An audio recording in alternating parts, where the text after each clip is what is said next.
Hey, everybody, and welcome back to another episode of the ProfNoctis Show. Today, Evan and I are going to be joined by Sleepezi, who is known for extensive video essays and some of the deepest dives into Final Fantasy VII that you have ever seen. We hope that you enjoy the show. We're going to talk a little bit about the beginning of his content creation journey, his love of Final Fantasy VII, and the extensive research he did to prepare for his first video essay. That's all in the first part of the interview, and then the second part is really the moment you have been waiting for. We're going to talk about some of the things that he has made sense of in Final Fantasy VII Rebirth. You do not want to miss a bit of it. My mind was blown several times. As always, remember to like and subscribe over on YouTube. We are also hosting podcasts and stuff over wherever you find your podcasts, Apple Music and Spotify. So make sure you download and subscribe over there. And now, let's get started with the show.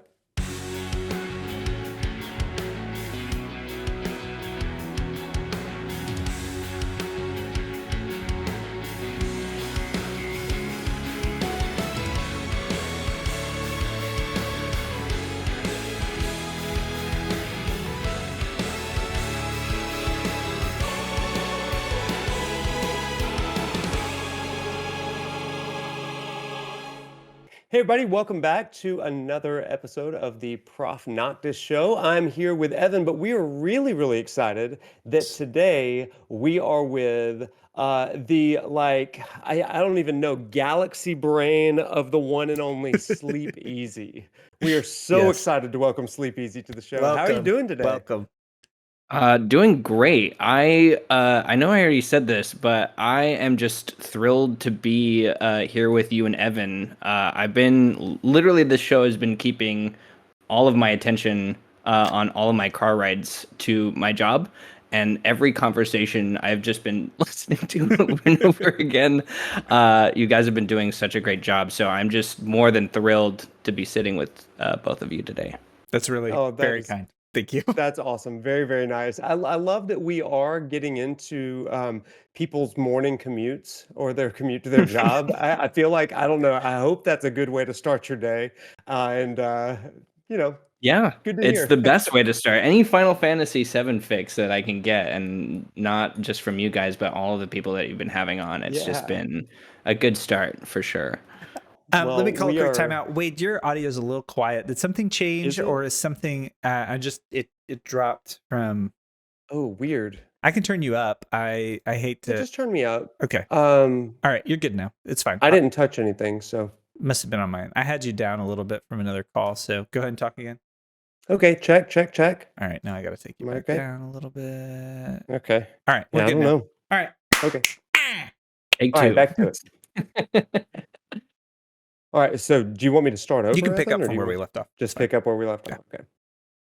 Well, anyway, thank you so much for being on. We are excited to get into it with you today. You've been a pretty impressive content creator over the last few years, putting out some of the most extensive, expansive, deepest dives into the minutia of the lore, like things that I've played Final Fantasy VII since I was 13 years old in 1997. Okay, and I was like, I've never heard that detail. I thought I had 100% of this game 27 some odd times, and you're still able to pick new things apart. So it's really cool to be able to talk to you today. So he's really excited. Yeah, I'm super excited just to be here and just to be able to talk with you guys, and just kind of get into some of the nitty gritty of some of this stuff is going to be exciting.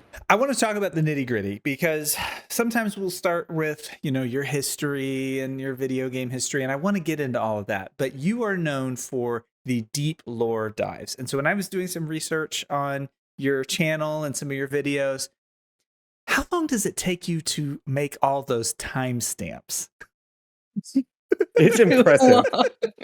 That's such a funny specific question, but yes, it does take a long time, and I knew it had to. Every part of it is very meticulous, but I always forget that I have to do those things like because I'm like, oh my god, thank God the editing's over, and like I'm at the end, my third, fourth pass is done, and then I sit down, I'm like, I just get to upload this thing now, right? And then I have to spend like another too long is the answer to your question. To be I more direct, we need to step up our timestamp game We because really do. I was like, I know this took forever. Like were they full? Were they helpful? Is the They main are question. helpful. Okay, Yes. good. I cannot tell you how many times I've gone back and been like, okay, I need that one piece of yeah. Loveless, and then I'll go to like minute 44 of hour 2, and it's like, whoa, that's exactly what I needed. So that timestamp saved my life a couple times. For those of you Saved who minutes don't of my know, life at least. for those of you who don't know, Sleep Easy here has videos that are hour 45, hour. What's your longest one? Do you know off the top of your My head? longest one is 5 hours long, and that was the last biggest chunk one that I did. I've been making those video essays for quite a bit of time, but I always felt like each one kind of needed to either there was more to elaborate on or just trying to step up the game each time. I think 5 hours is the cap. So Well, his from this point forward. timestamps are like you can click on just every single spot in the video and it'll go by topic, and they're super well organized. And if you haven't ever done timestamping in YouTube in the editing process, when he talks about being done with the edit and then feeling like he can just click upload, and then he realizes he has to spend hours more like meticulously timestamping everything, it's amazing. We get some comments about our timestamps. You can very clearly tell Wade and I are not timestampers. We are not. Everybody's like, well, this is not this timestamp off, and we're like, I just edit it, spit it out. You're going to do 35 minutes on one topic and then about an hour and a half on the next, and that's it. And that's what you get. And you know what? You can link the timestamp in the comments, but we're on to the next video, so we're a high volume game. It's like I tell my niece, right? You get what you get and you don't throw a fit. Okay. And that's to all of the people on YouTube. You get what you get and you don't throw a fit. So good luck. I don't typically take myself as like much of like a detail oriented person in my regular life. But as you are saying this, I'm also thinking to myself, well, I also like just write the script out that way, and then when I do the other passes, I do just start marking time. And even for me during like the writing process, it's helpful just to be like, have I already said this before? Like, am I elaborating on a point that I've already made? Which I do a lot in a lot of the videos, which contributes to the length. But it is in a way helpful for me to just kind of keep track of myself too. So where does that history come from? Is that from something that you studied in school? Is it just kind of maybe how you've always been with things that you're passionate about? But that level of detail, and especially with like the film and the timestamping, what's that background? that is, I just really, I don't typically get like that with anything else. I'm just very passionate about the video making process, and I think that was something that when I did discover film and like editing and all these things and writing, I had been an illustrator prior, and it didn't have the same sort of meticulous sort of nature to it for me. Like it was just something that was an outlet for expression and fun. I didn't spend a lot of time thinking about it, and I value that now, the ability to just like let go and have fun. But when I'm editing or I'm creating something, it just in my mind deserves the time. It has to matter to me, and every part of it has to matter. So like just the timestamps, and also it's respect for the material in the same way. I think it's one of the reasons why I haven't like made a Rebirth video yet, is that Rebirth is so intentful in every aspect of how it was made. Is that I also think that if I'm going to make a video on that, it has to match that sort of creative energy. And frankly, I don't at the time don't have that energy in me right now. But it does just come from that place of like everything needs to be intentful on my end to properly express my love for the thing that I'm talking about. I love that. Yeah, I mean, I think that every time I watch one of your videos, I'm kind of blown away by the level of intention that you put into things. I mean, not just the details, but even the sequencing of the music and the video syncing up with the things that you're saying, the themes and the things you're drawing out. One in particular comes to mind when you start talking about the tessellations and then moving between those, the instances and Advent Children and the ways that it shows up in the remake compilation. And I cannot imagine all of the time that it took for you to just not only notice those things, but to compile it all.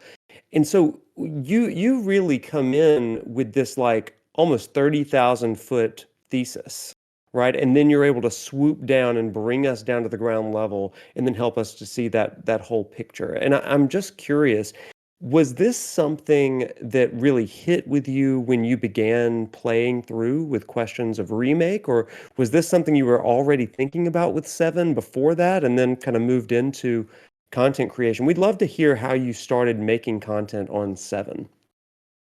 So to answer the last part of that question, no, I didn't really come into seven with the understanding of the compilation or Mm, even the original game that much. It was a very it was like a lightning in a bottle sort of mhm, moment, I think, for me, and it felt that way at the time, where obviously we were all kind of sitting in COVID, and prior to that, like I had sort of mentioned already, I went to school for film. I wasn't really using any of that knowledge, but I had sort of like amassed a lot of skills that I just were going nowhere towards the career that I was actually in. mm, But I always knew that if I could just find a way to find an outlet that sort of fit everything together, um, I would find some sort of, that proper like avenue, that release that I was sort of looking for. So I also have a background of not like playing games as much as I have played a lot of games in my spare time, but my sort of base memory and my love for video gaming comes from my older brother. mm, He would play the RPGs, and I would watch him play them because I didn't have quite the patience that he did for them. And I was very invested in the story and like what was happening with the characters, the character designs, because I was an illustrator, Nomura. Like without even knowing who he was, I was also taking from like that avenue that he was creating from. And yeah, just all of those stories did shape sort of who I was as an artist mm, before I even knew about them. But with RPGs kind of going into the future, I never really felt like I was going to ever play one, but then Final Fantasy VII Remake came around, and I was like, this is perfect. I finally kind of get to play this action RPG, which I was much more familiar with Hmm. mm, genre-wise. Um, I was able to sort of be like, oh, I'll just play this. But I actually started watching Maximilian Dude around the same time, and he was getting into his Final Fantasy VII playthrough, and just talking about remake, not knowing, by the way, in my mind, which I had known loosely what the story was of Seven, just because my brother had played it, Hmm. um, that things were going to be different. mm, And then as soon as the whispers came up in remake, it just something happened in my head Hmm. where okay. I was just like, I really want to understand what these things are. Like, Yeah. why? The question was just why for everybody. Like, why are these things here? And then I think what tipped it completely over the edge was Advent Children's involvement somehow with the ending, as the Whispers, Rubrum, and the rest of them that sort of show up at the end are Mhm. sort of shadows or mimics of Kadaj, Laz, and Yuzu from Advent Children. So I was like, oh, so there's this entire world of Final Fantasy VII that I didn't even know about. I had seen Advent Children, but hadn't really looked into it more than just like the first watch of it. And I was like, oh, but there's like 4 or 5 other games that people are just not talking about. Yeah. and it from there it was like a gold mine. It was just like research, obsessive research, I should say, non-regular Yeah. research. Because I had so much time on my hands, I sat down with like a notebook in front of me, and I sat on my couch and I just turned on every like full like cutscene YouTube Mm. video and just watched all of them. And then I would just watch them again So and then watch them again. why were you taking notes on this? Were you Yeah. preparing for YouTube videos, or was this just your own personal research? What was that? It was a part of it was wanting, so because I was involved in the stream, these streams of people playing the game and sort of Mhm. discovering the ending, and people talk about just like watching like the trailer for the game and how impactful that was. I was obsessed with seeing people's reactions to this ending and wanting to talk about Mm. it with somebody. And I felt like I was like, I can't engage with 10,000 chat people all at once. It just kind of becomes white noise Yeah. at a certain point, when you're talking to like a, you know, in a Twitch chat that big. And I didn't really have like any forum outlets or any friends that were particularly connected to the game. Mm. And I just thought to myself, because I had thought about doing YouTube before, I was like, this is it. Like, this needs to be the moment where I like pull the trigger on this. Mm. And um if I was going to be talking about something, it seemed just like the perfect moment to be doing that. So it really was for like, but I felt like I had to come in prepared. Um, and I was very obsessive with like movie analytics and stuff like that in the past. Like I would sit there, again, very obsessive behavior. I don't recommend this for anybody, but like I would like go through like movies frame by frame to do like essays on those in college, and Mm. like picking out things in the background that you're not supposed to see, like, you know, film people in the background. Just I was very focused on the visual language of storytelling, Mm. and that meant really analyzing everything that was showing up in every frame of every movie. And then my mind just turned into everything is very intentful, and you have to view it that way. So it was the same approach that I was trying to take to making my content, is that I wanted to sit there and really like, because, and also like, we also have to put this in the perspective of back in the day when Remake came out, is that Crisis Core was not looked at in the sphere of the people that I was talking about as this Mhm. revered piece of art that needed to Right. be understood and explained. People kind of really didn't have a good opinion about these compilation titles. So the idea of even looking into them, which was not in my on my radar at the moment, I was just like, Yeah. look at all these other side content movies or games that need to sort of be explored. I didn't realize that they had baggage with them at the time. Could you So two maybe talk a little bit about, for those who may not know, what the kind of critical reception and what that baggage would be, Mm. just super briefly, so that everybody's kind of on the same page? you want to take that I first? mean, I can. So, Crisis Core was released as a prequel to the original Final Fantasy VII. I think it was in the early 2000s, like mid 2000 aughts, something like that. And it was released specifically on the PSP, or the PlayStation Portable. Okay.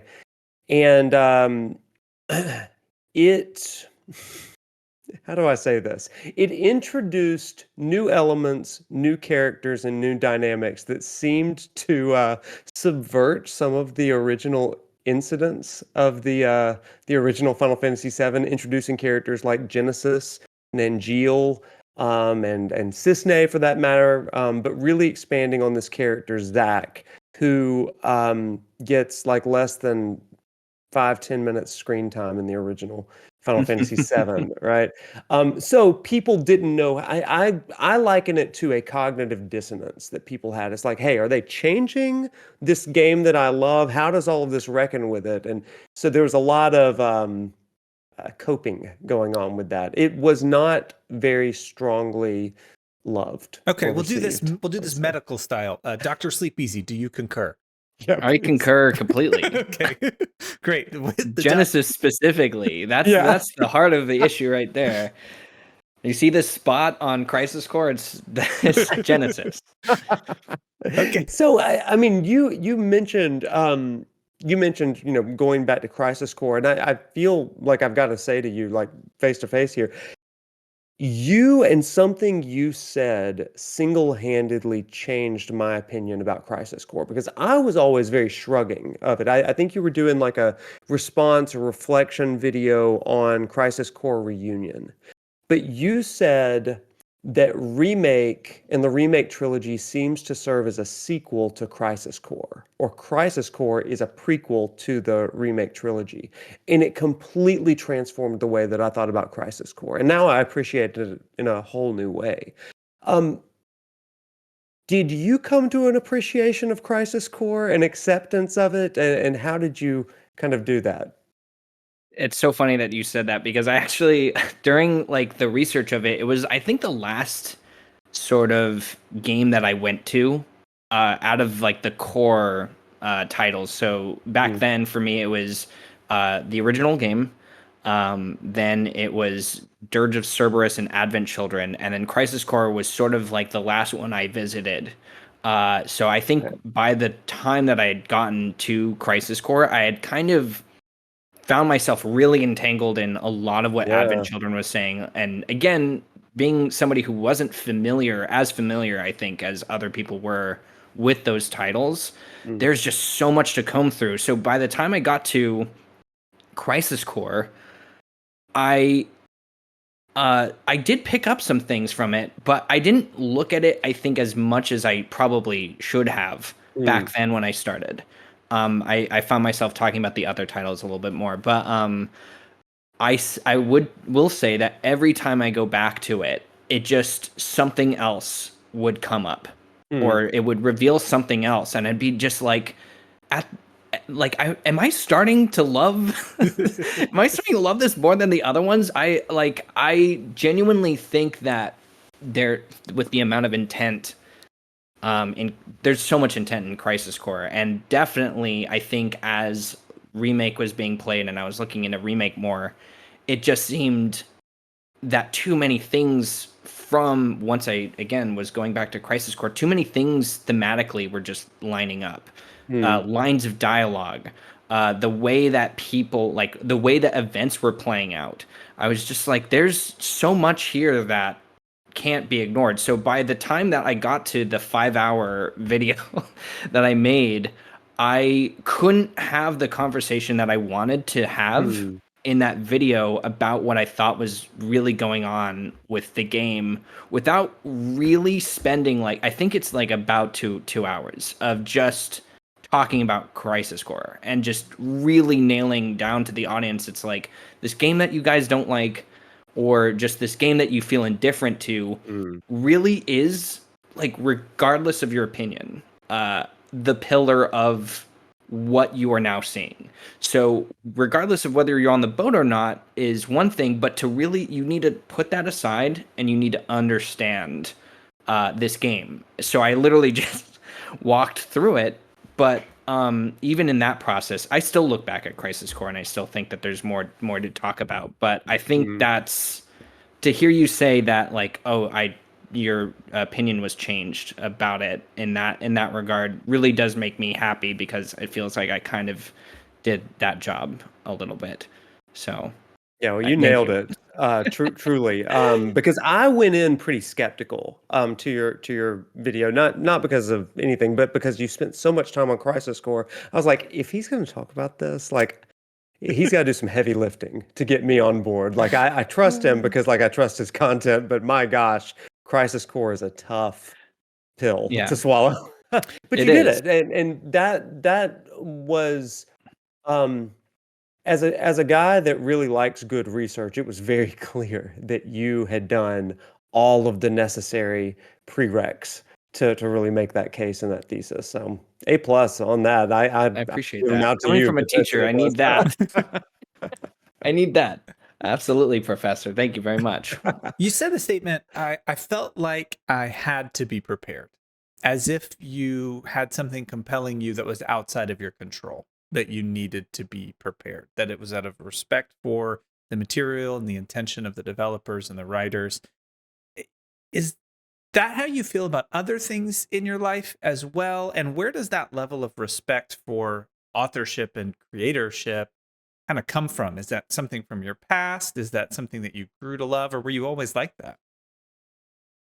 That's a good question. I don't think that I am quite like that in other aspects of my life. I do think that art. There was a moment where I was transitioning into college, and I was an illustration, going in as an illustrator, and none of that was again very intentful. But when um, I sat down, I was dorming with a bunch of film majors. Is what happened. Is I sat down and they were walking me through some of the color choices of this movie that we were watching, and I'd never really, this had not dawned on me yet. So I was, 20, I think, sitting there, and they were like, yeah, so like the background, like the reds that are being used are also telling the story of this movie called Drive, which I recommend seeing if for anybody who wants to sort of get into pretty much the basis of what I do.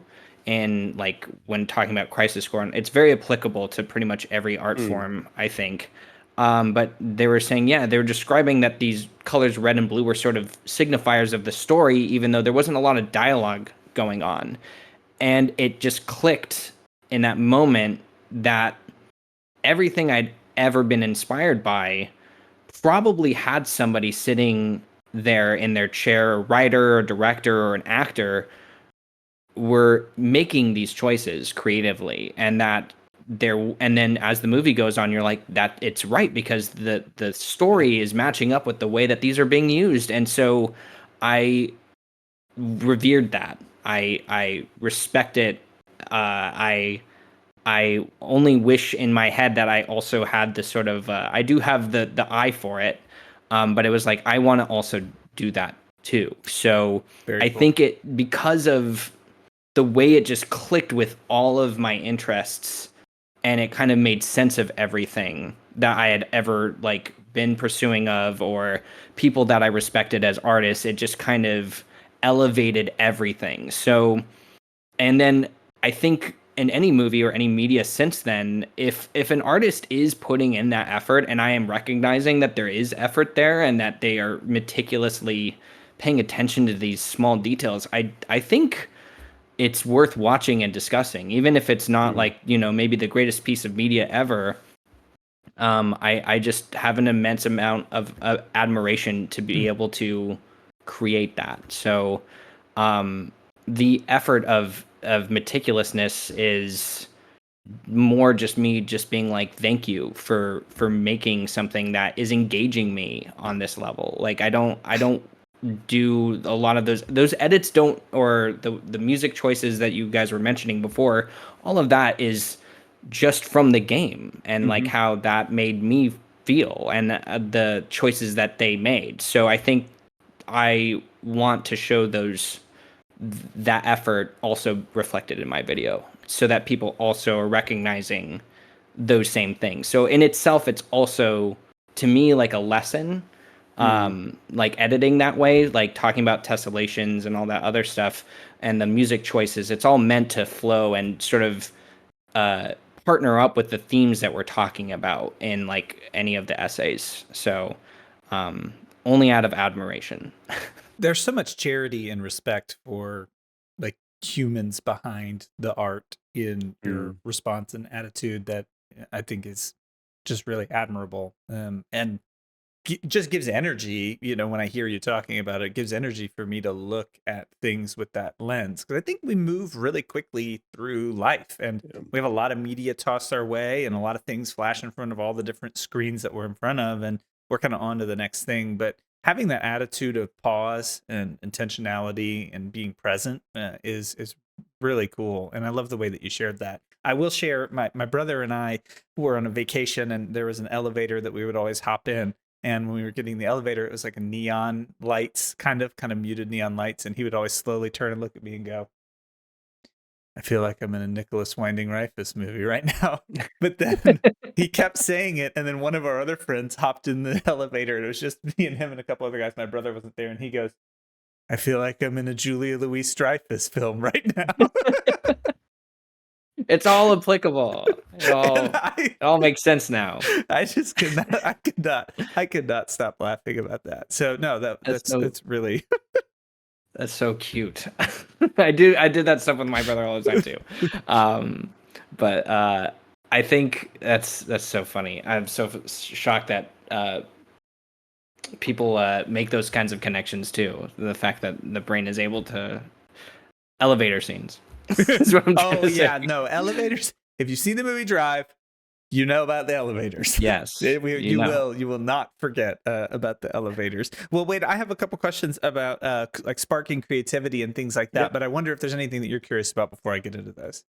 Well, I'm struck by this is a question we have asked a couple of times in the series, but it is the question of the intentionality of those that create the game, from the scenario writers to the cinematic directors, creative directors, and all of this. But it is the question of why are they telling the story in this particular way? And I love that you have done this with all of the Final Fantasy VII compilation. It seems, why are they telling this story through remake in light of Dirge, in light of Crisis Core, in light of all of this other stuff? And I found that that's a really particularly helpful lens to come at this series from. And we'll certainly get into that answer and why you think so. That's a little bit of preparation for you, so you can say, okay, why are they telling the story in this particular way? But from your background in both filmmaking and kind of like thinking about that whole process, video creation, story crafting, all of that kind of stuff, for our audience that is kind of thinking about this story of Final Fantasy VII, how did you kind of cut your teeth on this sort of thing? What was the first story that you really noticed something like that? And you've mentioned Drive. You've certainly talked about Final Fantasy VII. Was there a moment when you were a teenager or a kid and you were just like, there's something to this and I want to wrestle it to the bottom and really figure it out?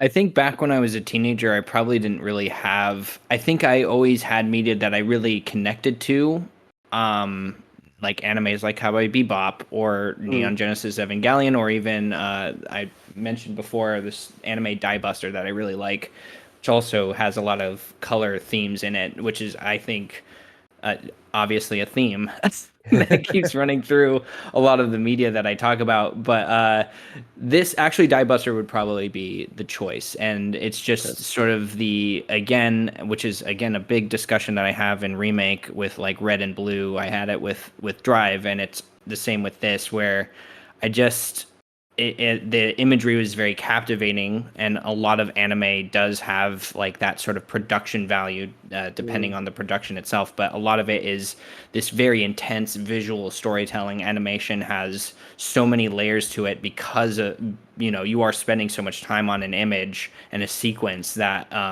seeing that sort of level of care put into something is really interesting and really fun to pick apart. But I think I would say probably anime in general is a good answer to that question. There's something that like sticks with me, as I don't know if any of the audience has seen Cowboy Bebop, but it is a space cowboy sort of tale that's set in the future, and the main character, which never really resonated with me when I first watched it, but it was something that I did start to sort of dwell on. But the main character has a fake eye, Spike Spiegel, but it's sort of revealed at the very tail end that he's had this sort of eye replacement, and he says that ever since like I got this eye, I can't stop thinking kind of about like his tragic backstory, and I was like, oh, so the way that the show frames it is that one eye, his real eye, his human eye, always is viewing the present and intaking that. But the other eye, this fake eye that is a reminder of his tragic anime backstory, is always peering into the past. And there's this underlying atmosphere throughout the entire show that all of these characters are sort of grappling with, things that have happened, things that are sort of doomed to happen if stayed on this course, just for things that end in tragedy. That was one of the moments, I think, early on where it did sort of start resonating with me a little bit more, that it's like, oh, there's like, I didn't know it at the time, but I was like, that's pretty cool. No, this That is they're thinking about this stuff. this is a perfect example, right? And so this particular segment is for all of my students that are trying to make something out of seemingly nothing. Okay, so like here, this is the lens that we really try to talk about when people try to elevate conversations about things. Hearing from you, it's about attention to detail and asking the question, why did they choose this detail to tell this story? And what does it tell us about larger themes, about, our own lives, about the world around us? How does it make sense of things that seem meaningless? A lot of times we make a lot about nothing, and I get these in reflection papers in my classes, and it's like, no, no, no, no, no. This is not what we're talking about, because it's just like kind of you can always tell when somebody's trying to make something profound out of something that really isn't profound. But what I love about your process is you look at things that are common. You look at colors, you look at um, particular creative choices, and then you just pull that thread until maybe there is something there. And that I think is such a great process for elevating conversation. So to all my students, if you're looking for that, look for the threads and just start pulling. That's a great thing. So thank you for that You, teaching moment, Sleep. Thank you. of course. And I do, because you actually reminded me of something. This is a very easy thing, and it's something that I've been thinking about a lot, because I've been thinking a lot about like Rebirth, especially its opening, which can tell you a lot about like sort of the direction of where things go, because a lot of the Yeah. setup is typically in the beginning. But the thing that I was thinking about, what you said about the meticulous research, is that sometimes you're just looking in places that end up nowhere or end up going onto the back burner. So a lot of, like, for instance, the last video that I did that was massive, a lot of that research was for things that I had done for like 3 videos back that just Mm, never ended up having enough to talk about, or mm, enough to sort of like land somewhere conclusive or things like that. So sometimes it is just like an epiphany moment of aha, yeah. like this is what's happening. But there's one particular thing in Rebirth's beginning that I thought was very interesting. I was like, I don't know why they're doing this, Hmm. but it was the fact that there's this idea of rain starting to pick up. Is Hmm. that it's at the beginning of Zach's scene, when we first see him at the end of Remake, like the clouds are rolling in and it begins to rain. And then I think in the Zach scene where we finally see him for the first time and Aerith is in his arms, it Hmm. starts to rain. And then Yeah. the scene immediately after it, the rain is picking up in calm. And then we cut to Nibelheim and it's pouring rain. And even Cloud's first line is it's really coming down, huh? And I'm thinking to myself, why does that matter?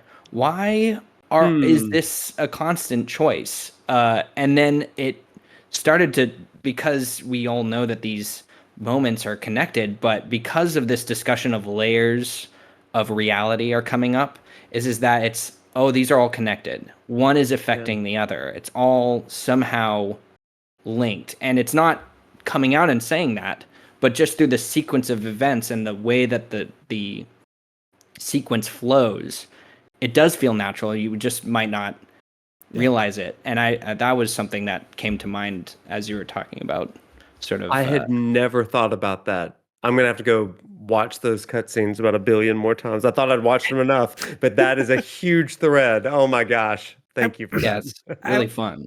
I, I wonder from your perspective if you could talk about the medium of video games a little bit, specifically in, let's say, with film and TV. it's better to show, don't tell. Like, you have the ability to show, so you can show and you don't have to necessarily say it, right? You don't have to say it explicitly through dialogue. You can demonstrate something visually.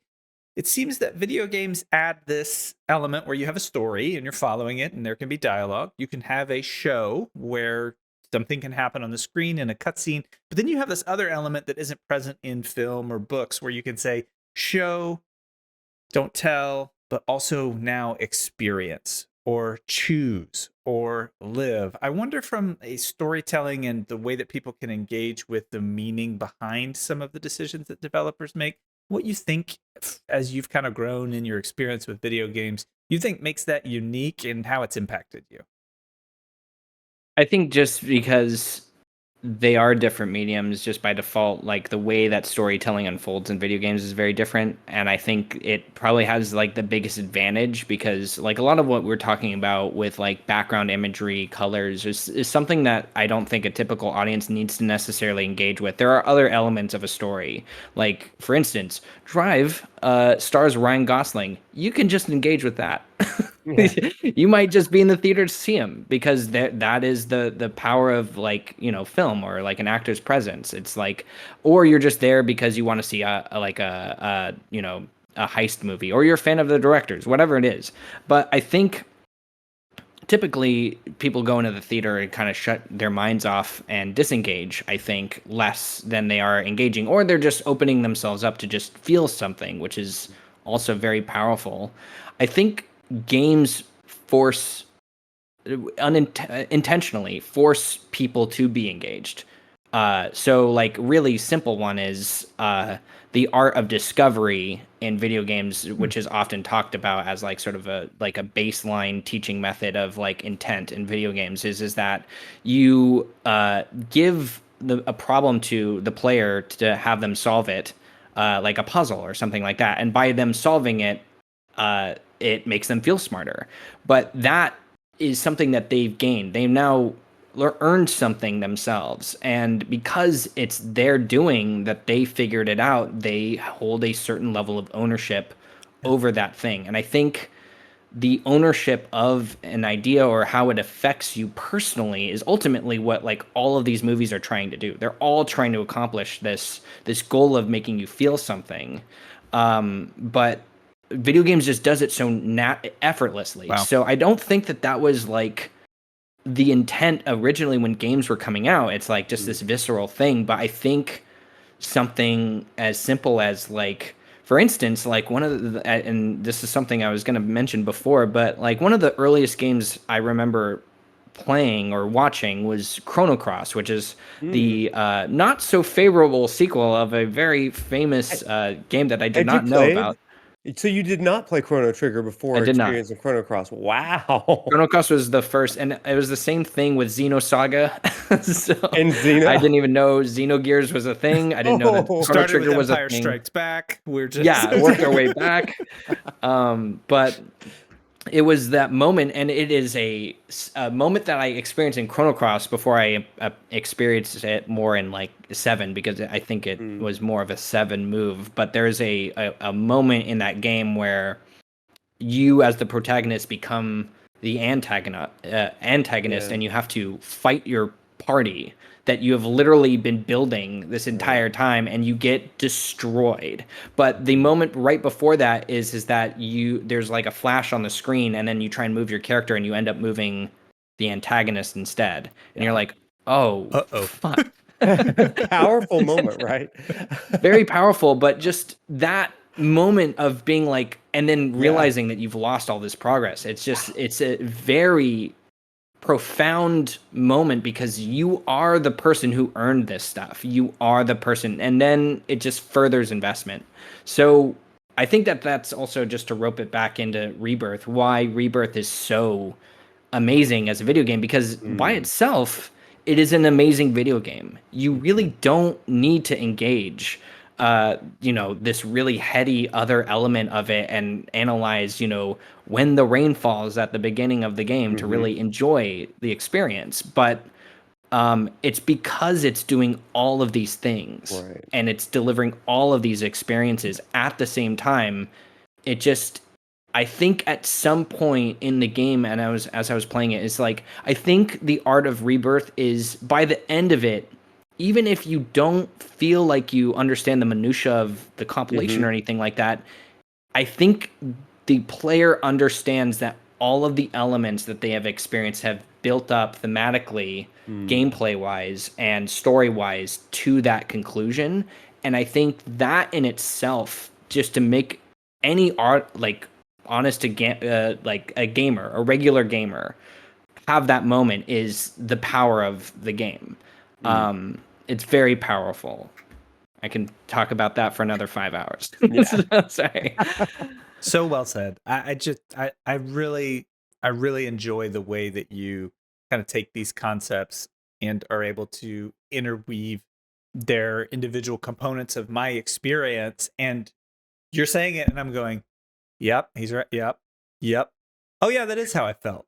Oh, I did feel satisfied, and the reason I felt satisfied is this, or the reason I felt unsatisfied, which I think is the challenging part with the critical lens. Why did I not feel satisfied with the story? And we kind of just lash out at each other online all the time because we're ultimately That's the typical way to yeah, do it. yeah.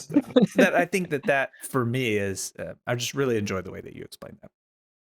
Mm. I think it's also just to do with like the truth of what we're talking about. I think going back to just really quickly to like why there's so much reverence for these artists is that they are just trying to say something honest. Like I don't think anybody attached to the remake project or the rebirth project are trying to do anything malicious with the direction that they're taking the game. And if it's not malicious, then what are they doing? They're Ooh. obviously treating it with some level of respect.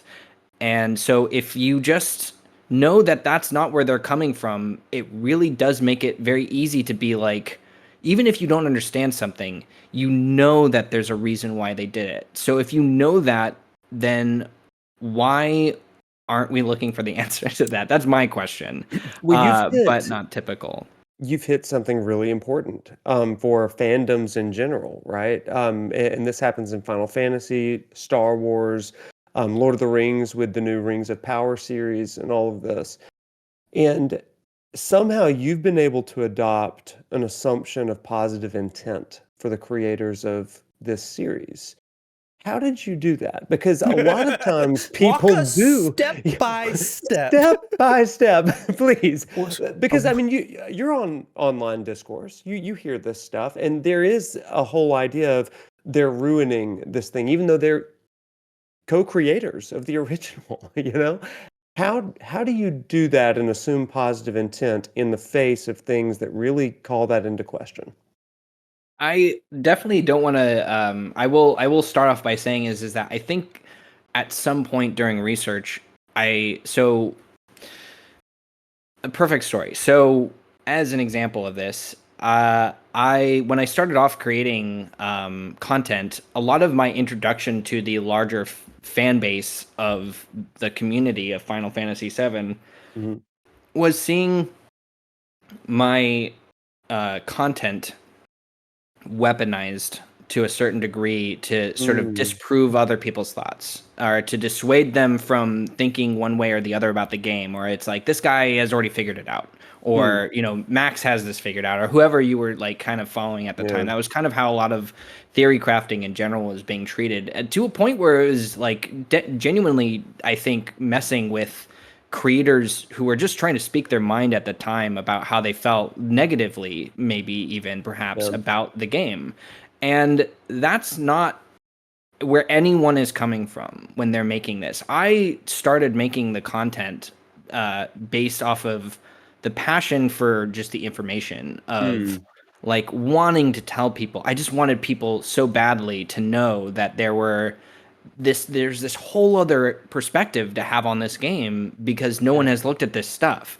But again, it was like for a lot of people, it was like having like a plate with like a little cloth over it and being like, "Look at this turd, crisis score," and everyone's like, "We don't want to fucking talk about that." But there is that sort of idea of information or just the wrong impression of something that people kind of carry just by default, because maybe, like you said, maybe it just like changed something that that made it feel ill-intentful. I didn't come in with the two Final Fantasy VII with any of that baggage. So Mm. everything was fair game. No, there was no right or wrong answer. And I think that's Mm. where every time I go into something, it's like I will try, and I go in with my own hypothesis. I went in with a hypothesis about Rebirth. Not every idea was right, but there were like things that just, and I know that people say this a lot about Rebirth, but like that game was directly speaking to me. It felt Mhm. like through most of it, like concepts of dreams, like Yeah. which is a concept from Crisis Core. It's like maybe I didn't think of like the exact ending, but it was just the fact that it's like no, all of these pieces eventually fit, Yeah. and no one is right or wrong about this. But just being okay with stepping forward and being like, this is my idea, I could be right or wrong, it just doesn't matter. I think that that's where you kind of get into the like the online discourse thing about like right and wrong answers of Mm. things, where people really start to get hung up on something. You can't go in with the attitude, I think, especially in like a back and forth discussion, which is I think at the end of the day what I wanted to have. So I Yeah. really just wanted to have a conversation like this, Yeah. talking about the game. And I think if you're going in with that mindset to anything, I think it makes things a lot less, I don't know, agitating slash aggressive. But I'm not above it either. There are times where I wake up on the wrong side of the bed and Sure. like I'm like, you know, say something I don't want to say, but it never really should be weaponized like that. No one is coming at something if they didn't like it. They're not trying to attack you. Some people are. Well, it Anyway, I reminds think you get the me point. it reminds me that there is an art to curiosity, and it's something that we have to work at, because our default mode is to protect what we already know. And in light of new information, some days, maybe because I woke up on the wrong side of the bed or whatever it is, I don't want to take the effort to ask the questions to discover the world Yeah. around me. And so like that does become like an interior sort of maintenance problem. It's like, okay, why am I so like resistant to this? Like Yes. I may be proven wrong in all this, but like there's something valuable in the discussion. We've had people on this show that hopefully nobody can really tell where I sit or where I don't on ideas, because we're trying to curate as many different lenses and ideas as possible here, because we're trying to foster curiosity. At this point, I don't know if anybody has the answers, but it's interesting to listen and to learn from one another. So it's a muscle that you've got to work out, I've found, I and it can definitely think atrophy. sorry. Yeah. It can, Atrophy. yeah. God, it can. I agree. It's Sorry for because cutting you've. you off there. Why do my No, you're muscles good. You're hurt? It's because you've never used them. good. What? Fantastic. Um, There is something that you did make me think of, just because, like, again, what you were saying, curation wise, all of the creators that you guys have brought together are I revere in different ways, and I think Mm, even like you as well, and you as well, Evan, with this series as well, like you guys all have these strengths that I truly admire, and I mm, think that's also something that I go into a conversation thinking about a lot of the time, because I'm naturally just incredibly curious about people yeah. to my own detriment. I can be very curious. But the point of that is that, but when I look at like Ryan, for instance, and NSP, if I look at him, he's just got like a laser sharp focus and Mm, intent. Like anything he could say, I could just believe. Like yeah. he's Yeah. very certain of his opinion, and I love that about him. But just knowing that other people, other creators have like all these different strengths and Mm, maybe different weaknesses, but they're all leaning on these strengths so intentfully, is also something that I try and go into conversations thinking about. Is like maybe, you know, this person's experience of this game is not the same experience I had. Like for instance, I didn't play Dirge of Cerberus Crisis Core. I don't have years of baggage that all these yeah. people have. So when people say to me that they don't like these games, I believe them, and I also don't fault them for it. I don't Yeah. think that it's their fault, or my fault for liking it. So but Well, I you got go it. ahead, Evan. know you. Okay. Well, I'm ready to shift over into straight We were up headed the FF7 same Rebirth. direction. Okay, just making sure. I think this would be a good opportunity for us to move into our mini game stretch break, get to Yep. know each other a little bit, and then we can pick back up and shift gears on our Advent Children style motorcycle. Okay, everybody, it is that time in the episode for our mini game stretch break, and you know what that means. That means it's time to stretch a little bit. Think about your body. Just probably been I'm thinking about it. holding Yeah, some tension in feeling some it. bad spots. Just like stretch really good. Just get some awareness and some blood. I hope the flow into microphone your is joints. picking up every creak in my shoulders right man, now. 'Cause I feel it. It's like an I sound- earthquake going on in my spine right now. It really is. It is bad. But before we get into everything else, you guys know we got to hit that theme music. 3, 2, 1. Dun, dun, dun, dun, dun, dun, dun, dun, dun, dun, dun, dun. It's so good. Oh, That was amazing. Completed. I know. It was so good. Everybody does the Clark trick, the Schrodinger's baby seal trick. They pop an earbud out. Yeah, he taught Yeah, everyone's like, Yeah, you got to do it. You got to do it. Well, this is our how the professionals do it. That's it. That's it. Apparently so. So this is the bingo wheel of vulnerability. Ladies and gentlemen, this is numbers 1 through 50 in here. We're going to all guess a number, and it's going to determine our question that we have here. What question deck are we pulling from today, Mr. Wade? Today we're going to be pulling from the Heroes Journal Heroes Planner side quest deck. And so these are challenges, side quests for your everyday life. I use these in my classes. They make for some really fun, exciting challenges. There we go. Sleepezi as our guest. You're going to get to pick the number first, 1 through 50. What do you want? 32. 32. Wade. 16. I will take 37. All right, here we go. So, Sleepezi, just tell me when to stop. Oh, stop. All right, a ball has been. Oh! I found it. Did it drop out? Yeah. It's but launched out. I found it. Okay. I lost one for a long time with Jesse Cox long on that time. interview. Well, okay, everybody say their numbers again. 16. 32. The number is 32! 32? What? This is the first This is the winner! first time this has ever happened.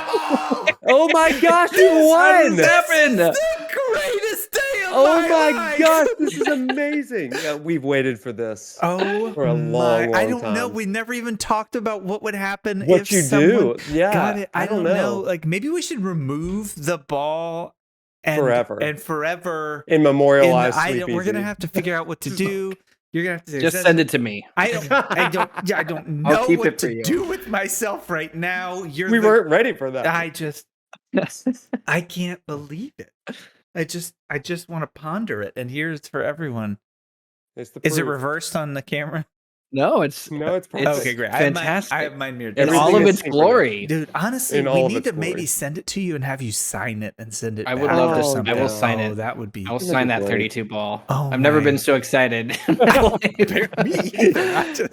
I was like, You just made our day. I don't know if you win anything, Yeah. but you made our Yeah, day. the whole interview, all the That's- thoughts, forget that's that. the victory. He guessed the number.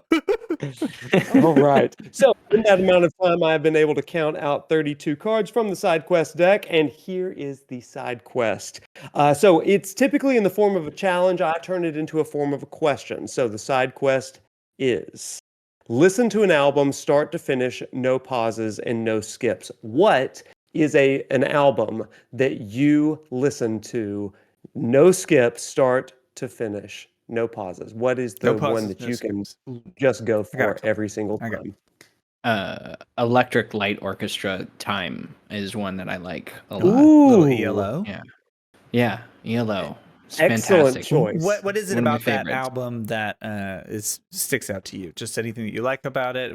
Did it listen to it at a particular moment in your life?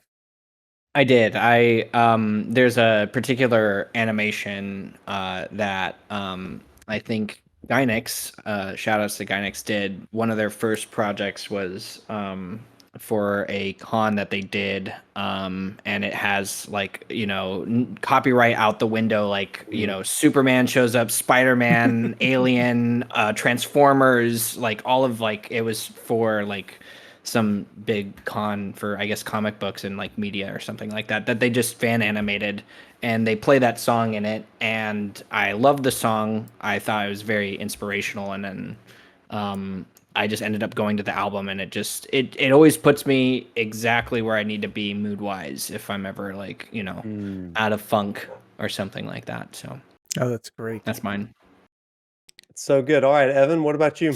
Ooh, I was between a couple, but actually, I'm going to a soccer game after this, and my friend who's going with me to the soccer game just showed up at my front door, and he's the one who introduced me to one of the albums that I was going to pick between, and I'm going to take that as a sign that this is going to be my answer, and it's Paul Simon's Graceland.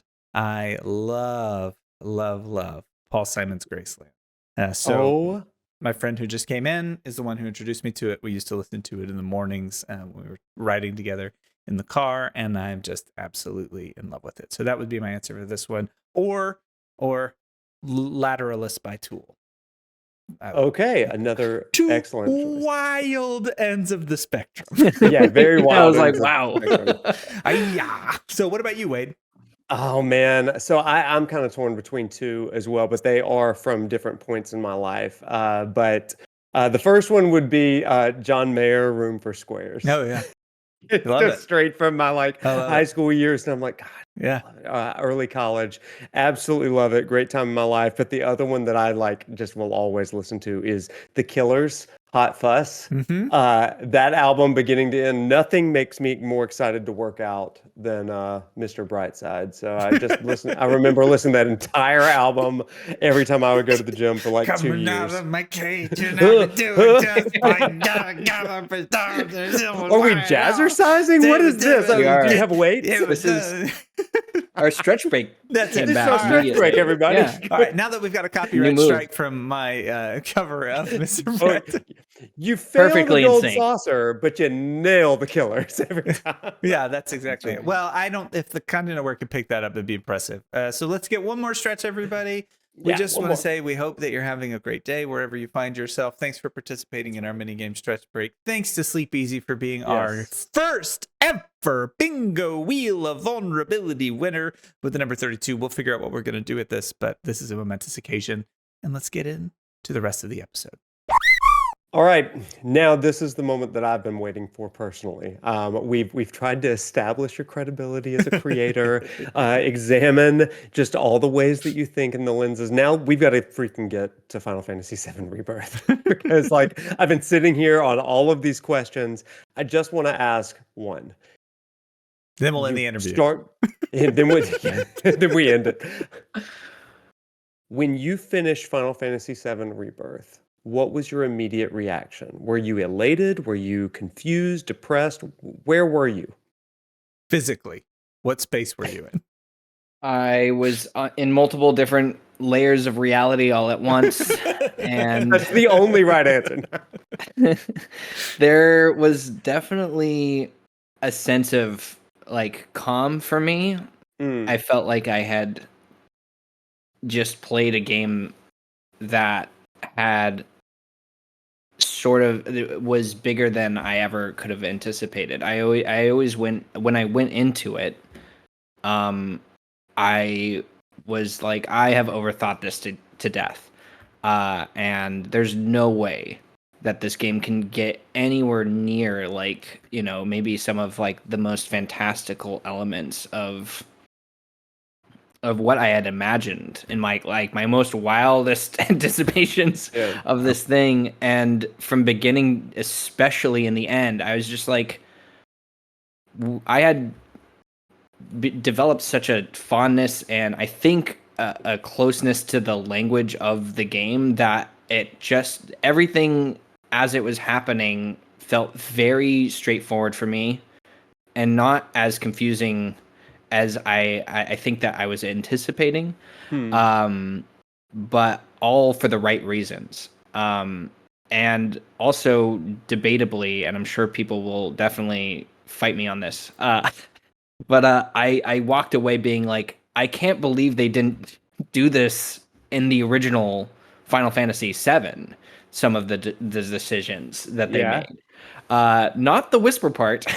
I think we can all agree that that's not what people would have wanted. But the idea of Cloud not being able to address his feelings, I was like, Mm, this is the Cloud I know. This is the Cloud that I know has been going through all of this. Somebody who isn't yeah. able to face himself.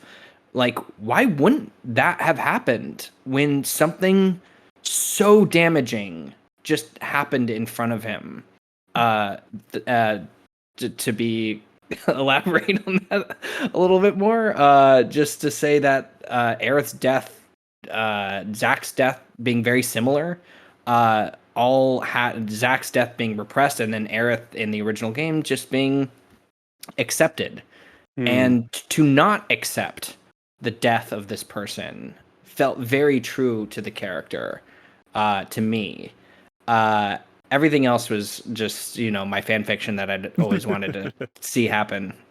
So, What was it about Cloud's behavior as a character? Maybe there were a few things that stuck out to you that let you know that he was unable to accept it. What were those clues for his the character? clue was just not being able to hear himself speak, like, and us being mm, able to hear that moment. I think that was where it's like he's not even able to process the grief. The initial shock of grief completely dissipates.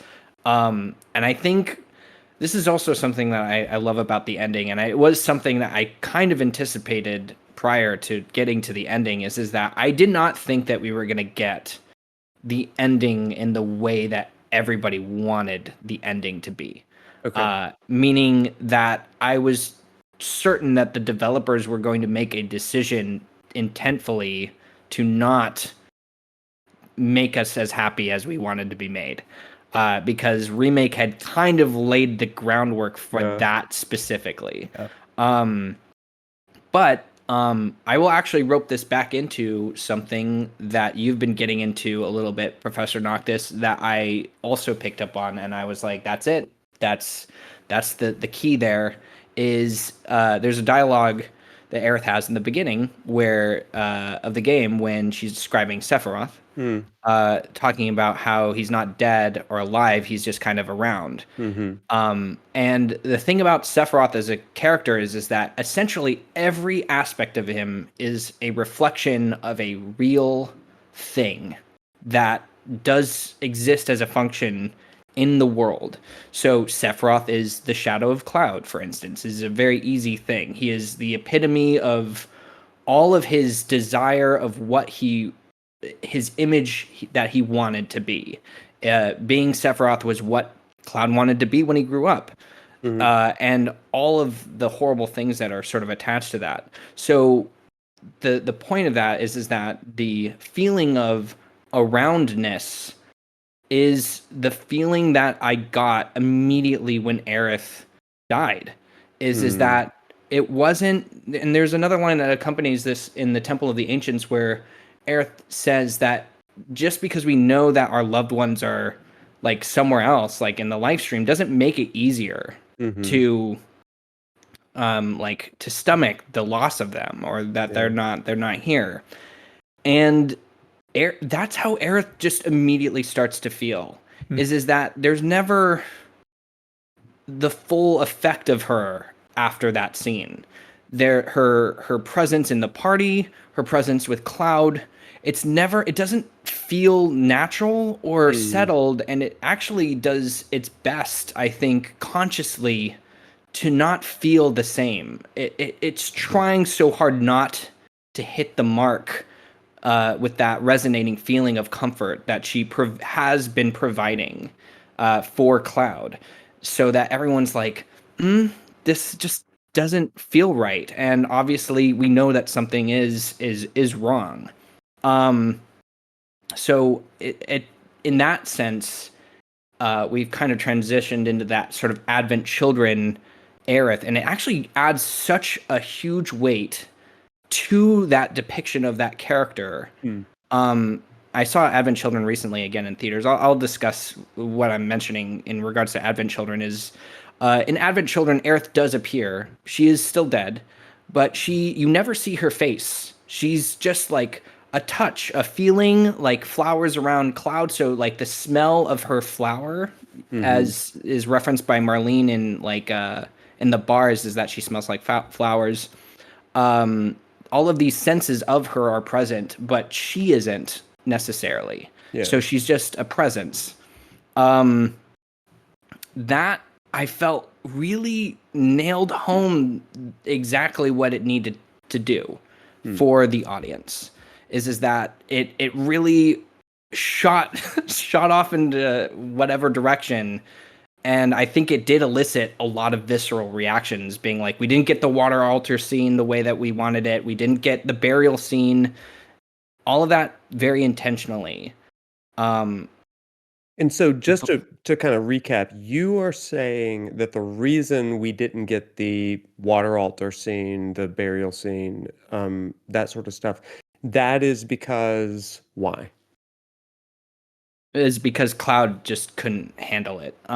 There's and so I actually just started writing some thoughts about this recently because Okay. I kind of wanted to make a video about Aerith. Like, who is it? I think that's what everyone is asking. That's the question that does get brought up all the Yeah. time: is who is the influencer here for Cloud?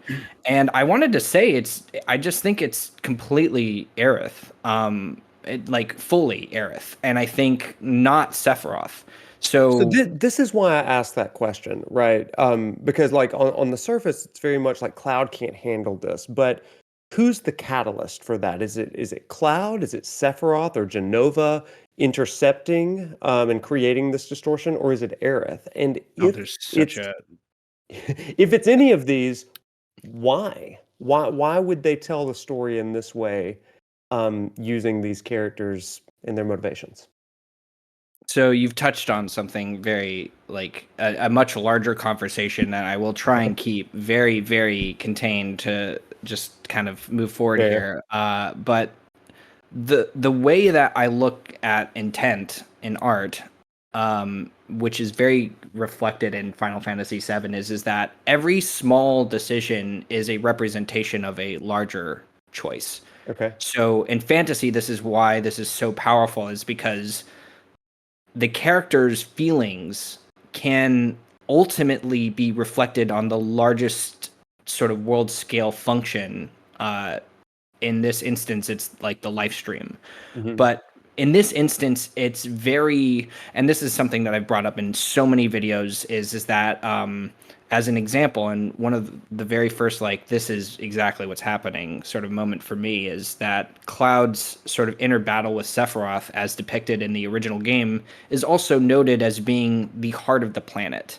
Hmm. So the psychological battle that Cloud is facing, this very personal battle of self, is also happening in the heart of the planet, in the live stream. And those two things always stood out to me as being like, well, if this inner battle is affecting the entire world, then you can look at all of the functions as sort of a reflection of Cloud. So one of the things that came up recently is, um, in an interview, was that the reason why Sephiroth has that line of like, "I underestimated you" with Aerith, Hmm. is that the line specifically is mentioning the fact that Aerith has thwarted his efforts of reunion. But when did she do that? Like, Hmm. what part of that is because clearly, like, the landscape they're fighting on is also very similar to that mental battle that Cloud and Sephiroth have. Now you have Zack there, and you have all these, and then Aerith coming in, and so they, in a very simple way, you could just say these are people here helping defend Cloud's self from Hmm. Sephiroth overtaking Cloud's self, um, which I think is very well demonstrated there. But the point is that I think overall Sephiroth needed this moment of suffering to happen in order to create this sort of larger world function. This reunion of worlds is all hinging on the fact of Cloud not being able to deal with the suffering of Aerith. Yeah, Um, It's interesting because when I guess at the beginning of chapter 14, after the dream sequence, Sephiroth and Cloud are flying through this space between worlds, right? This white like backdrop or whatever. And Sephiroth is saying to Cloud, again, lend me your strength, that whole, script. And then he says, how stubborn of you. Perhaps you need a little push, right? And then you move into this. And so it really does frame Sephiroth's killing of Aerith in a new way. That's like, okay, this is an intentionally targeted thing against Cloud. It's not just that she's the last Cetra. That's important, but this is a targeted attack to break Cloud. Would that be a fair assessment? Okay. Absolutely. I do think too, and sort of going back to something I mentioned before, which is that by the end of the game is perfectly framed that there are these two sides. There's this white and black sort of side, and that there is something that Remake has mentioned, and that is sort of touched on in Rebirth, is that there is this gray area. And I think that gray area is what has created all of this debate as to Sephiroth and Aerith because of the way her off-kiltered behavior. But something that I thought was incredibly What telling. do you mean off-kiltered behavior? Describe for. So her dead eyes, the way she looks at Cloud at some point, Like in the just, ending, like, particularly, right? yes. So there's something that filmmaker thing is that highlights in the eyes are very important in recognizing humanity. More highlights kind of are used as a way of depicting animals. It makes them look more friendly, things like that. Lack of highlight in the eyes is something that you intentionally do to make somebody look scarier or even like void of emotion. So in that scene, that is dialed down quite a bit for Aerith. And there is also, just in general in Final Fantasy VII, a very intentful effort to frame eyes as sort of human, a window into humanity. So there are those like film references, but internal sort of logic of Final Fantasy VII to explain that. So there is this sort of off feeling that you get when she's interacting with Cloud, because you also know that she is also dead. So there's a couple of those things, but real quick though, could you talk a little bit about when you say highlights in the eyes for people who don't know what you're talking about? If I was looking for like highlights in the eyes versus those being toned down, what specifically would look different about the eyes, and how would you know what to look for as people go and replay that scene and watch things?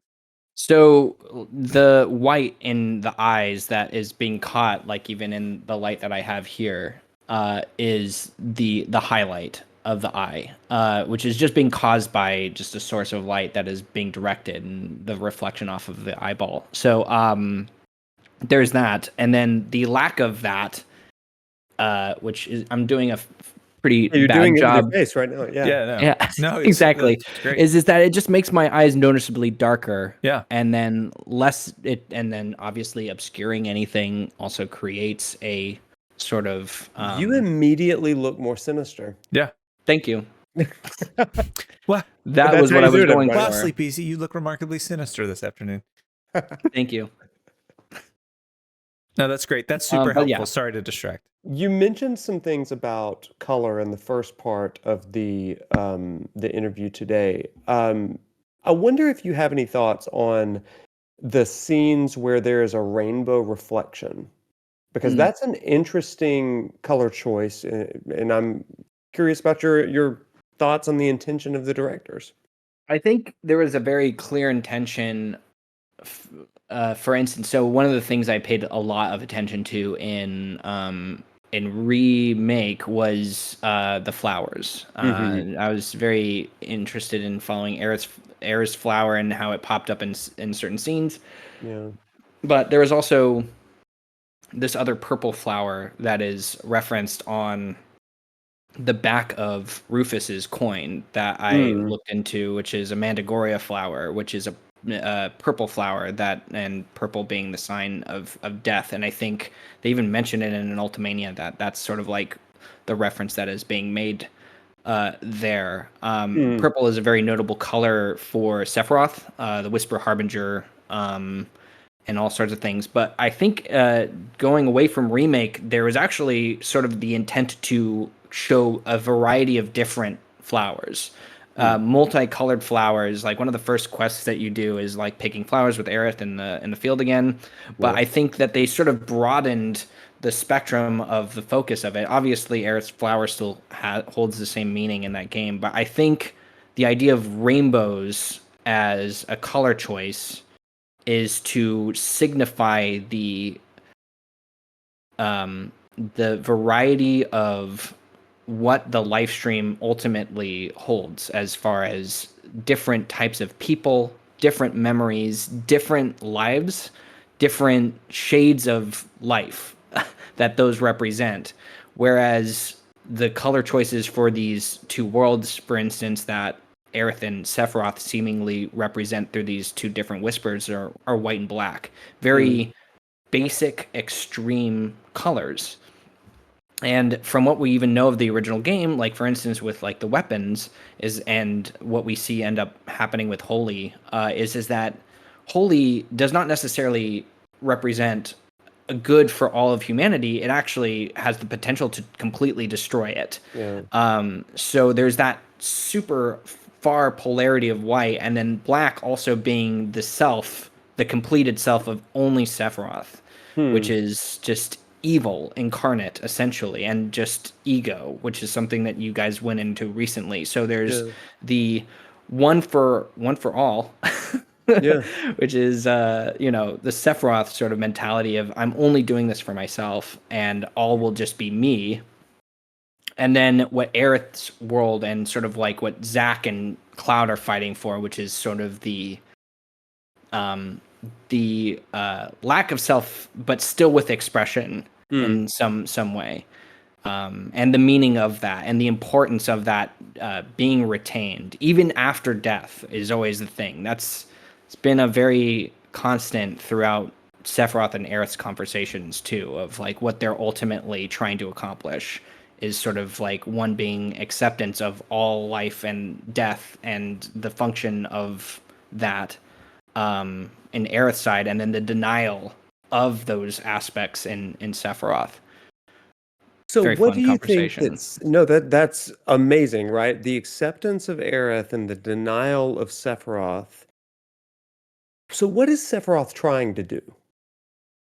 So very cool representation of this is in the end of the game. Is that Sephiroth is all present Hmm. in front of all of the characters as a singular being. Ultimately, this is the goal, is for him to be this sort of unified oneness that exists across all different layers of existence, Okay. and he's trying to unite those things. When characters hurt this version of Sephiroth, it also hurts him in front of the other characters. So this Hmm. is the idea is that it all kind of stems from just him, whereas the other characters do not want that sort of singularity, that oneness, in the way that it only revolves around Sephiroth. They want a world that is more sort of what it was. They just want things to Okay. be the same, where it is sort of a collective choice, a collective movement of souls, not just revolving around one person, sort of one person's decisions. I think, So when if we that get makes sense. the no, I want to dig in there because this is such a very heady kind of concept, Yeah, let's make right? sure we've got it packaged, and then you want to restate it? You Agreed. want me to restate it before I, you? I would love for you to restate it, Evan. As somebody that's on the kind of peripheral of the deep I'm on the edge of the pool. I'm magic on of the edge Final of the, I'm Fantasy on the edge. VII. I'm on Oh, the you're edge of the dipping your pool. toes in already. I'm on the edge of the pool. My feet are just little flapping like a little duck. Just a little guy, just hanging out, trying to swim with the big sharks. So gross oversimplification. You're implying that Sephiroth is attempting to combine everything into almost kind of one instance or singularity and expression of things. and that the other characters are trying to maintain the way that they're expressed through the live stream in their variety and different branching paths and possibilities. So one represents finality and like more linear, and one represents kind of openness and that kind of manifestation of decision making that is more consistent with the way that the live stream exists in this story and setting. Yeah, Close? definitely.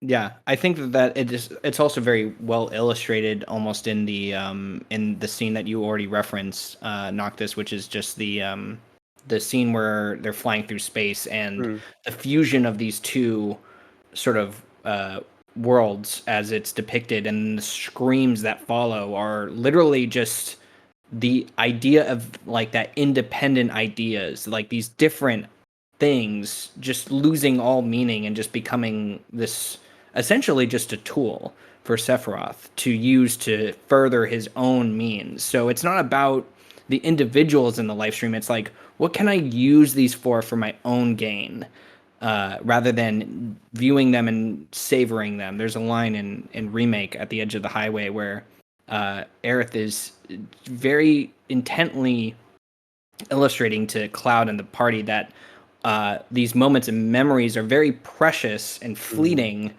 mean nothing to Sephiroth. The only thing that matters to Sephiroth is that these concepts further his own lifespan, and that he feels nothing that they are trying to express. Where Aerith is very tuned in and dialed into that sort of spiritual aspect and is feeling everything or just cherishing all of these things. That's why she's able to remain so present and in Remake and in the rest of the game, is because she knows how valuable these moments that she will not have at a certain point. She'll be disconnected, sort of how we see her in Rebirth. Why she's spending so much time being so intentful and present. So when Sephiroth is seeking to remake the world or remake the live stream in some ways, remake memories, undo, unmake certain realities, how is this a benefit to him? Is it to mitigate his own suffering by coercing other people's will? Like, why does the manipulation of memories, collective memory in the live stream, somehow benefit him? So the way that, and this is a really interesting way of looking at it, but one of the things that came up in On the Way to a Smile is the fact that On the Way to a Smile, can you explain that for yes. everybody? So On the Way to a Smile is the direct sequel to Final Fantasy VII, the original. And it leads into Advent Children and sort of gives the reader a little bit of a window as to how Sephiroth could have even shown up after his death in the OG in Advent Children, which is sort of the story of Sephiroth coming back to life in some way, is his return, his advent, is why it's titled that. So in On the Way to a Smile, as we know from the original game, Sephiroth is defeated. Cloud has sort of overcome his doubts of self and defeated him using Omnislash. Sephiroth literally dissipating into the live stream, becoming lack of Sephiroth, the merging into the collective unconscious of of the live stream, resists the flow of it by abandoning all of, and I think that there's a line in this, I might have misinterpreted this, my memory's a little flaky. He loses his sort of memories of himself. They all sort of flood into the live stream. But the one thing that he does ground himself is with Cloud's memories of him. So it's not his memories that keep him alive.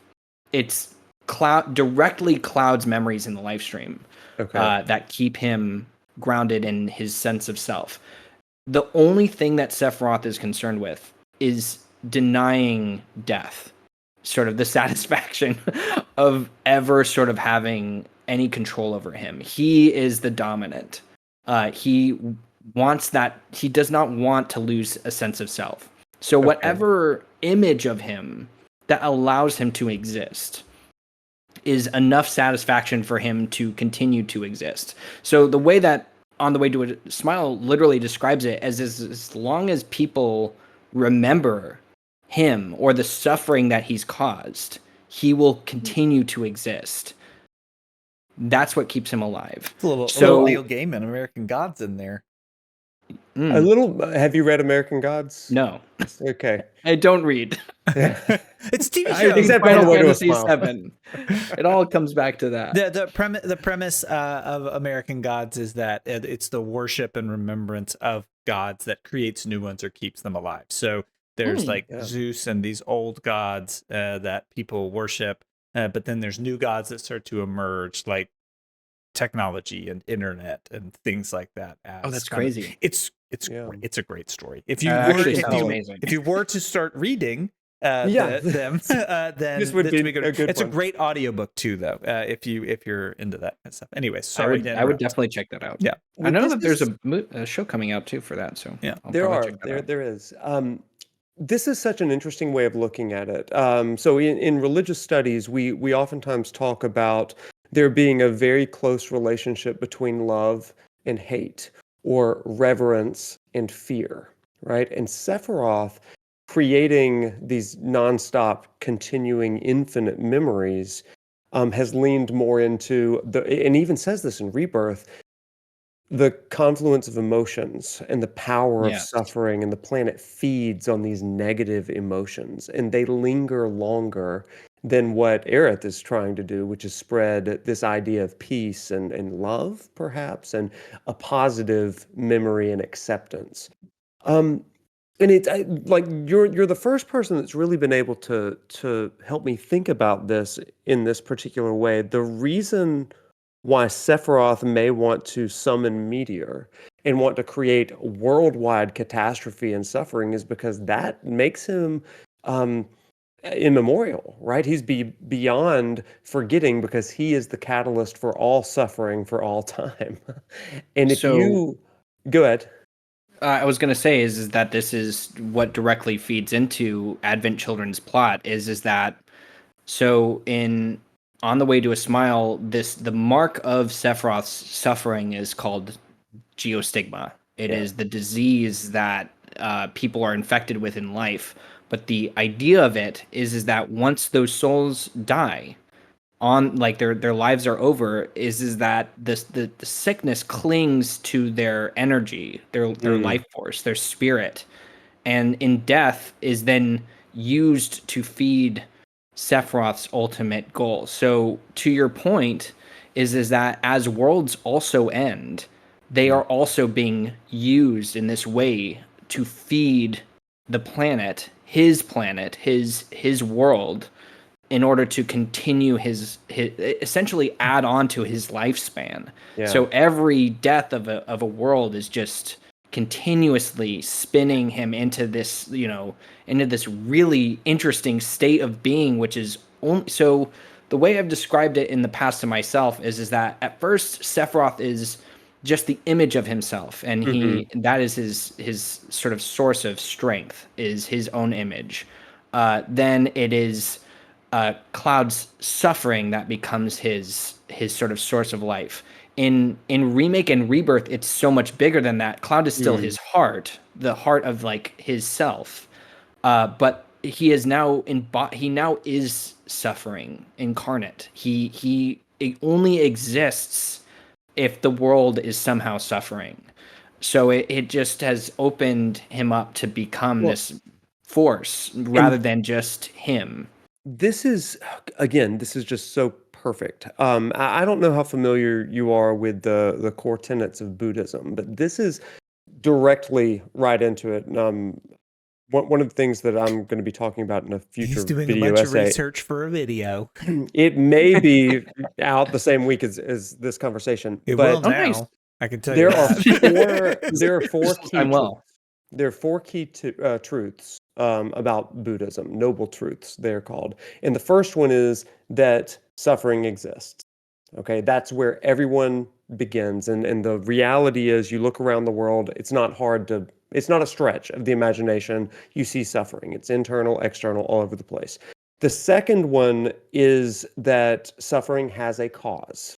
Okay, and it's usually the thirst or the attachment of an individual to the material world. The third piece is that, or the third truth is that suffering can end. There can be an end to suffering, and the fourth is the kind of means and the pathway how. What's interesting to me in light of all of this, that was a brief little mini lecture on Buddhism, but what's interesting to me about all of this is that Sephiroth wants to be the plain primary truth that people understand, that he is that suffering. He's the cause of it and the thing that everyone in the world knows. So if there's a cease to suffering, well, it's not for everybody. You have to take some extra steps for that. He wants to be the default setting for people. And if that is the default setting for people, and you begin to believe that and not transcend into, hey, there's a way out of suffering and stuff like that, that's when this idea of geostigma perhaps kind of infects you. And you have so clearly been able to show me how Sephiroth begins to unmake reality for the purpose of his forever. And that's what Aerith says, right? There's no such thing as forever. And he says, but there will be. And Yeah. this is such an interesting piece. That is, my mind is racing over that right now. Like you have done a really, really great job in explaining that. Have you found that that's a difficult thing for people to comprehend, this idea of what Sephiroth's real goal is? I think yes, only because the game is intentionally creating this sort of vacuum of thought Mm, in terms of, so at the end of the game you might not, like, I don't think anybody really knows what's going on with like the reunion. Like, yeah, why does this need to be happening, or how does this play into sort of, why does it have to be in these moments where this happens? For me, like, that seems clear, is that like mm, Zach's death happens around the end of remake. It is in the vicinity of the singularity, which is a very key moment that shapes Cloud in the same way that it's sort of in Aerith's instance in the Forgotten Capital. The reason why the reunion also seemingly happens there is because of the suffering. But I don't think that um, I do feel like what the developers have set out to accomplish with Sephiroth, it has been pretty effective. hmm, Because I think everyone was like, "Why the hell is he showing up so much? Like, right, we need to stop that right now because he's yeah, not supposed to be here yet." But I think by the end of remake, I got this really interesting sense that he just started, because at first he's just a memory, he's just a feeling, he's right, the feather that falls onto the ground, and it's just the sense of him. But by the end of the game, everyone is seeing him and is immediately threatened by right. his presence, and he just seems to be slowly creeping into reality every time. And I think that as long as that feeling is there, you don't necessarily have to know, because even in the original game, Yeah, to be quite honest, it is confusing, like, what is going it on with is. him, how he's shown up. People didn't even realize like that he's like missing half of his body in the northern crater, Right. things like that. But I think as long as you just get the sense of him, Hmm. they're doing their job correctly, to be then explained in some big, I don't know, exposition scene in part 3. I don't know. We hope. Yeah. Yeah, well, that's a question that I have about storytelling. Wait, if this would be a good Yeah, time go to, for it. um, I think that it seems to me that the way that you tell a story when the audience knows what's going to happen compared to when they don't can change. The things that you focus on, the way that you emphasize the direction isn't just about, oh, I wonder what's going to happen. The conclusion is not the end all be all of the story. I think you find this in compelling in well done prequels where something has to Mhm. come before and you know the result. If I was going to reference Star Crisis Wars, Core. Crisis Core, exactly. Yeah, I mean, I Great think example. it's for me, it's like Rogue One. If you haven't seen Rogue One ends at the end of at the beginning of Right episode where the other one 4, begins. right? Yeah. So you know what's going to happen. So how do we make a story that's interesting when we know where we're going to end up, right? And you get a bit of this where they go back and forth with the Final Fantasy VII Remake and Rebirth, where there is some subversion of, are they going to change the story? Like, are they going to change some of the main beats? And there's a little bit of play with the tension there. But realistically, it doesn't seem like many of us are questioning that they're going to change the story in these massive, major, fundamental ways. Like, there's this curiosity that we have that they will. But I think it has allowed them to provide a greater emphasis on some of the in-between moments and expand on some of these other characters that emphasize and reinforce some of the themes that the main story was telling. I wonder if you could talk a little bit about your experience with some of the storytelling decisions that they made, some of the things that they emphasized, and some of the things that they decided to spend more time on, and some of the things that they decided to spend a little bit less time on, and how those kind of come together to where we could be headed at the part 3. You're very right. It was something I was going to say earlier, but you really hit the nail on the head about how having this sort of revisiting of a story can affect the way that where our minds are going and our interpretations of its retelling. And in the case of remake and some other media, it is the primary focus of the developers to be conscientious of the fact that we're coming back to this story and we're actually reinventing it in a sense. I have been usually on the side of it being sequel than it has been more of a remake. There's a ton of information for me as to why, but definitely at the base of that idea is Final Fantasy VII.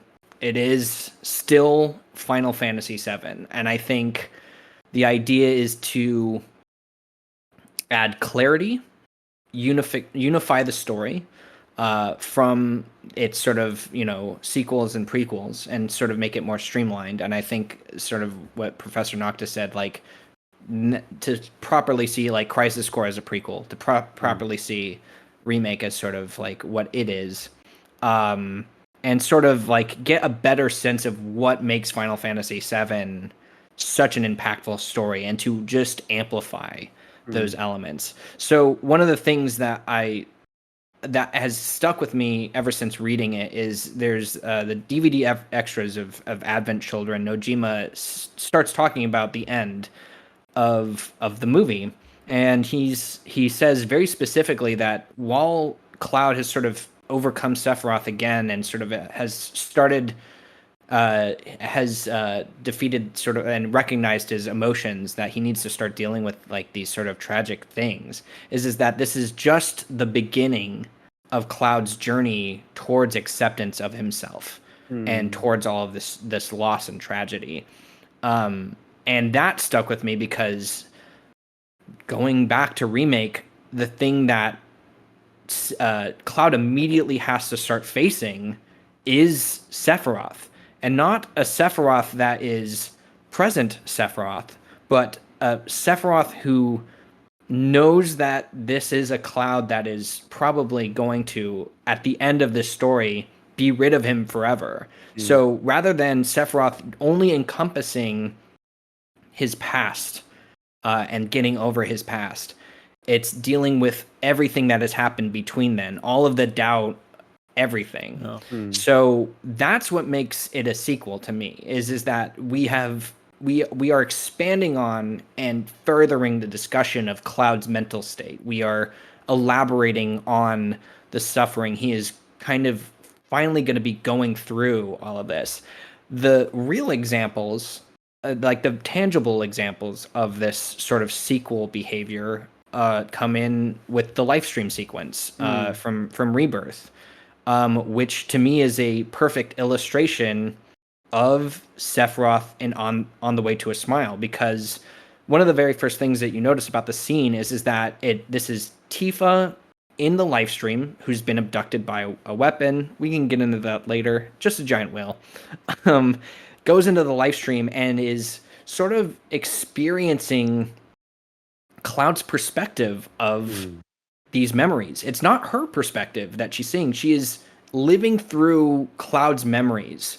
But one of the other things that you see is that Sephiroth is right there. The manifestation of him in the live stream is around these memories of Nibelheim, which we know are the memories that Cloud has of Sephiroth. The core of him that is said to be from On the Way to a Smile. Yeah. So that is something that has not happened yet in the course of the story. But as we know, all of these, there's a line from developer quotes about memories of the future that comes up. That is in reference to whispers, sort of Aerith's knowledge of future events from Remake, sort of insinuating that in the live stream, all of these things have sort of happened already, have already been experienced, have already become a part of the planet in some way. So there's a ton of that in Remake, but like for just Sephiroth alone to be a part of and sort of keeping, as you can see if you go back and watch that scene, is literally keeping the weapons from entering like certain sections of the live stream, most likely to keep the truth also from Tifa. There's all sorts of that evidence, and it's thrilling and it's super fun, and it's what has kind of created the basis of conversation for so long, is just to be able to have this conversation. So it is this idea of Final Fantasy VII being this real cycle of life, death, and rebirth. And the problem with it being a cycle is that it is a cycle of suffering and despair. And this trilogy, whether it's a sequel or a true remake or whatever, it appears to want to put an end to that cycle of suffering. Yeah. And I think that that's a really interesting theme and thesis here, because at the end of Advent Children, even there is that segment of "I will never be in memory. I will always be." And what if this is the way of ending all of that once and for all? Do you think that Advent Children will be? It's not that it would be obsolete, but do you think that this will lead up to, or just link up to in the way that we've talked to Advent Children? Do you I think that think the remake? it's over after this. Like I Okay. don't see any reason for it. I actually think that that's the whole point of Okay. this And this subversion will end of the it. future. Yeah.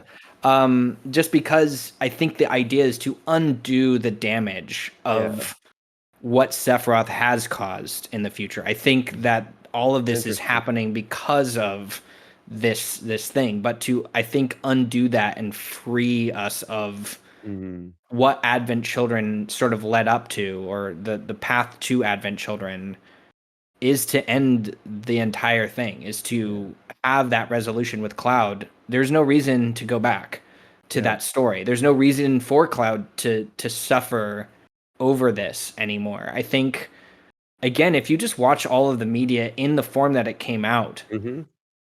it really illustrates a very clear pathway from a beginning, middle to end. And Yeah. it just feels like to go backwards it's just because Advent Children is in the future is not mean that it is the sequel to Remake. Yeah. If anything, it is just one part of the finale of this story. So Yeah. I don't think that. I think what will happen is we will get expansions on what future comes of Remake, but not in the sense of Advent Children. I Mm. think that we will eventually get some other, not a Dirge of Cerberus, hopefully not a Dirge of Cerberus for everybody, but something that sort of illustrates the effects of Remake a little bit more. So In the interest of time, I've got two other topics that I want to kind of swing into really quick. You have done copious amounts of research and talking about Loveless. What mm, might you say to us briefly about ways that we can understand what's happening in Final Fantasy VII Rebirth, but in all of it, through the depiction of Loveless in Rebirth? And what Loveless is. Loveless is a play. Yes. It's a Loveless play is within Final Fantasy VII universe. right. I He's think like, Loveless is a play, move on. but I guess the best way to answer that is just to say that it is sort of the prequel of what is happening in Rebirth to a certain extent. A lot of the core elements of it that are brought up in Crisis Core are very relevant to the topic of destiny, very relevant to the topic of dreams, which is a very big part of Crisis Core. It's just a good, interesting roadmap. Obviously, in Rebirth, there's definitely some expansion on the sort of lore that the book that the play is based off of sort of elaborates on, such as like always Aerith dying. Aerith, I guess, is just always dying no matter what happens in every timeline based off of like what the play says. So there are things still in there that I would really like somebody one day to go through with a fine-tooth comb and kind of get into the nitty-gritty details of it. But the goddess is also a big thing that is illustrated in Crisis Core, which very clearly comes up in Temple of the Ancients. Yeah. Just a lot of good stuff. How does that come up in Temple of the Ancients? Just to be crystal clear for people. In the Temple of the Ancients, we have the goddess descending from like meteor suggested, or just showing up, Hanging out. in Loveless. Yeah, hanging out. Loveless depicts a goddess descending from the sky, and there seems to be two different variations of that same concept.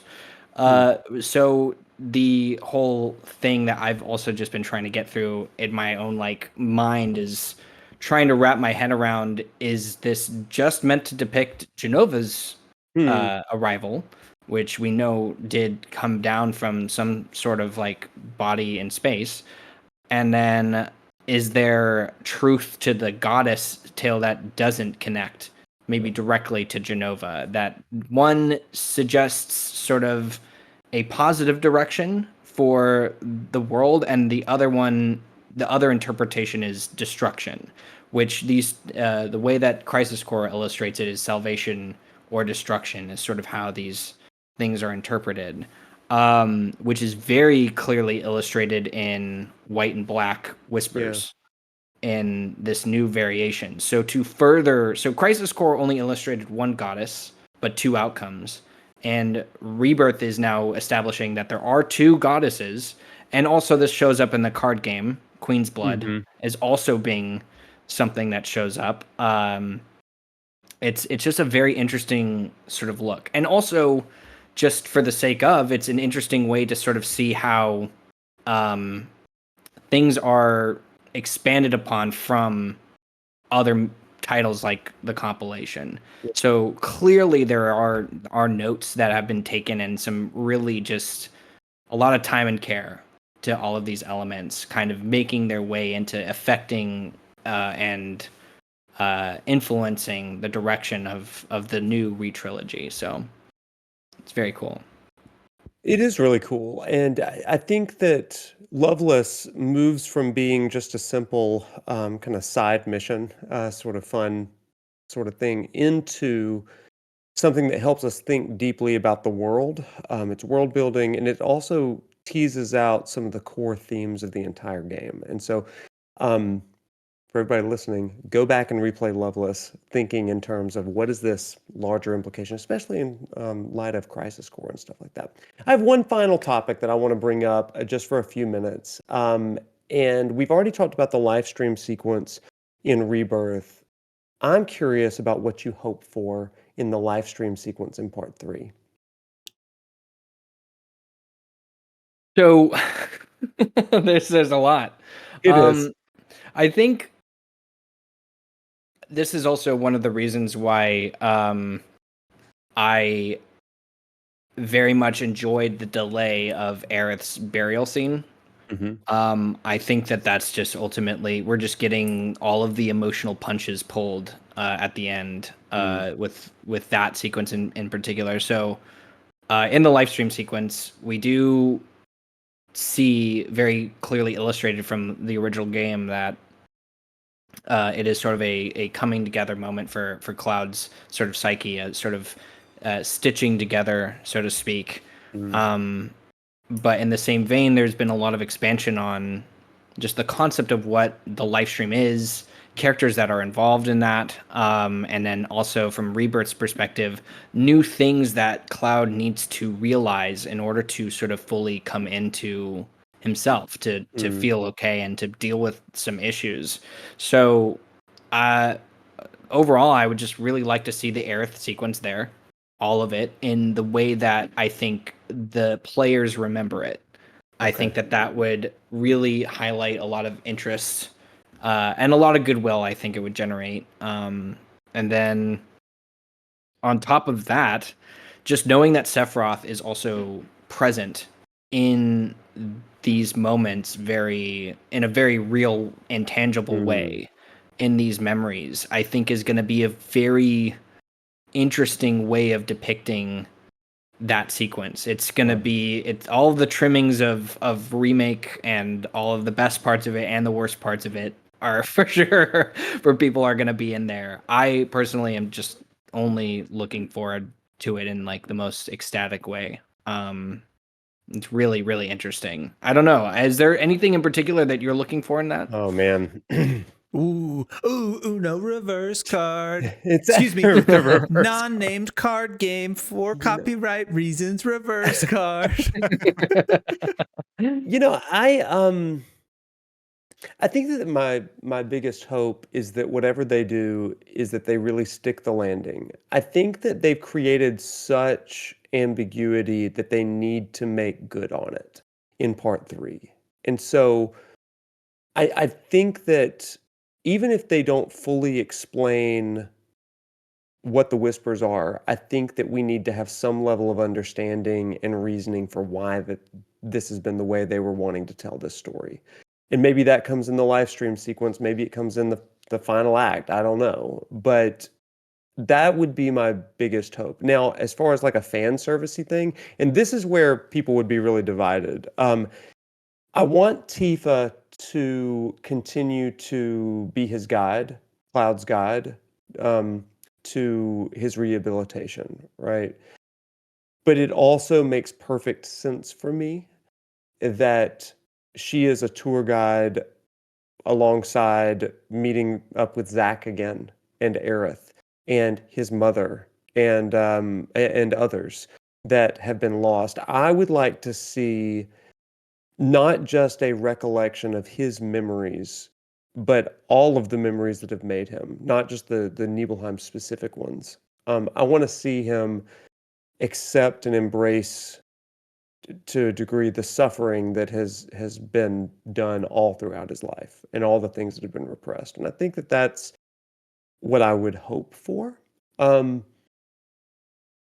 I also feel like that could be an amazing moment of closure for so many different threads. And so maybe that's what I'm hoping for. Also for Tifa to be a part of that and to witness it. Hmm. I think that Tifa seeing Aerith again is a beautiful moment. So I don't know. It could be cool. I think you just touched on something I never would have even thought of, but I think now thematically too, it makes just so much sense for him to have some resolution to his mother's death in that sequence. Yeah. That at the top of the list for me now is specifically, and also I think it would be a very true to form to soften the blow of Aerith showing up, even though Yeah. I also agree with you that she and Zack definitely have a part in that. Mhm. There's just so much story in that sequence to tell in just naming one of those characters Yeah. that would be so cathartic. But I think wrapping it up with his mother and really dealing with that, and then also like because his treatment of her in the game so far has not been indifferent, but there's still that sort of like kid-like behavior. It would be a real show of his growth and him coming to terms with the conclusion of his like that childhood trauma, Yeah. just having a goodbye and sort of like an I'm okay thing, and that Yeah. she's like happy for him and like he is sort of stepping into what he really needs to be, would be enough. And from an adult's Yeah. perspective, as opposed to a child playing that game, would really clearly illustrate it's Yeah. like, because we've grown up and because we would understand what that means more intently, I think, than maybe as children. That in itself could just give so much power to reason for a remake like Well, it this. could, and it grounds two phrases from Cloud. One at the end of the game, the original game, when he says, "We've come to show you our memories." And then the second grounding is when he says in Advent Children, "There's not a thing I don't cherish." And I Yes. think that coming to that place of acceptance for everything that has made him and broken him and remade him, that's the message of acceptance that I think part 3 can stick. So that's what I hope for. So. Nice. I love it. Sleep easy. This has Thank been an amazing you. conversation. You have made my mind race in a million different directions, Thank and you. I am. Thank you. Thank you. We could have kept going for like 2, 3 more hours, but that's why we'll have you on again. Yeah. What? Totally happy to do it. Yes. Yes. How can people find you and find your content? What do we have to look forward Yeah. to? What's next? A rebirth video at some point. We're shooting for another not 5-hour rebirth video coming down the chain, full of all of the things that you would expect from a Sleepezi video, with no certain time frame to the release of that. I'm hoping to do it. First video that I ever made came out 2 months after the game came out. This one's looking like it's probably going to be at the end of this year. Maybe something to celebrate with. Okay. Maybe something for the TGA or something like that. So That'd be awesome. That'd be Yeah. awesome. Well, and we can find you over on YouTube, just at Sleepezi, right? Yes, Sleepezi on Twitter, Sleepezi on Twitch, Sleepezi on YouTube, anywhere else, Sleepezi. Okay. Well, everybody, so make much. sure you check out all of Easy's content. It is good listening podcast sort of stuff while I always do it while I'm doing laundry. Like I'm just That's watching you and way I'm to do it. folding clothes and I'm like, "Oh my gosh, I never thought about that." And it's amazing. So that's my suggestion. Cannot thank you enough. Everybody go give him a sub. Go follow him on all the socials. And until next time, walk tall, my friends. We'll see you in class. Bye, everyone. Bye.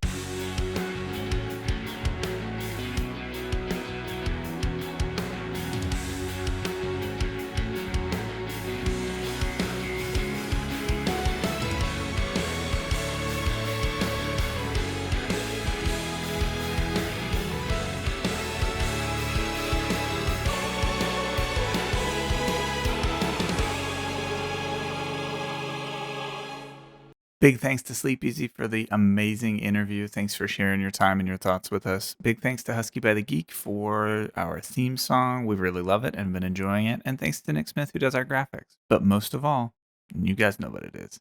Thanks to viewers like you. This doesn't happen without you. So we hope you're doing well. Hope your week's off to a great start. We look forward to seeing you on the next episode. Bye-bye.